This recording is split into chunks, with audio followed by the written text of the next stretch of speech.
নমস্কাৰ বন্ধু বান্ধৱীসকল, আজি মোৰ ইনকিউবেটৰ মেচিনত কণী উমনি দিয়া 20 দিন সম্পূৰ্ণ হ'ল আৰু এই 20 দিনত ৰাতিপুৱাৰ ভাগত দুটা পোৱালি জাগিছে।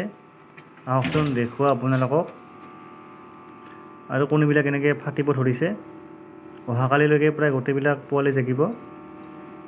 আচলতে মুৰ্গীৰ কণীবিলাক প্ৰায় 21 দিন সময় লাগে ইনকিউবেটৰ মেচিনত।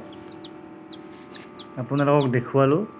যদিহে কোনোবাক এই মেচিনৰ সহায়ত পোৱালি যোগাই দিব লাগে বা কুকুৰাৰ পোৱালি দৰকাৰ হয়, মোৰ ইয়াত যোগাযোগ কৰিলে পাব। ডেছক্ৰিপশ্যনত মোৰ ফোন নম্বৰটো দিয়া আছে, মোক ফোন কৰিলে পাব। আৰু ভিডিঅ'টো শেষলৈকে চাই থাকক স্কিপ নকৰাকৈ। আপোনালোকক নেক্সট দিন দেখুৱাম কিমানটানো পোৱালি জাগে। ইয়াৰ নেক্সট দিন মানে 21 দিনত 7টামান পোৱালি জাগিলে ৰাতিপুৱাৰ ভাগত, আৰু বাকী কেইটাও ফাটিছে কণী। গধূলিলৈকে প্ৰায় গোটেইবিলাক পোৱালি জাগিব। এয়া দেখিবলৈ পাইছে। আৰু যদিহে মোৰ ভিডিঅ'টি চাই ভাল পালে প্লিজ লাইক কৰিব, ভিডিঅ'টি মোৰ শ্বেয়াৰ কৰিব আৰু কমেণ্ট কৰি জনাব। আৰু যদি এতিয়ালৈকে মোৰ চেনেলটি ছাবস্ক্ৰাইব কৰা নাই, প্লিজ চেনেলটি মোৰ ছাবস্ক্ৰাইব কৰি থ'ব আৰু নতুন নতুন ভিডিঅ' এনেদৰে পাই থাকিব। গতিকে আজিলৈ ধন্যবাদ।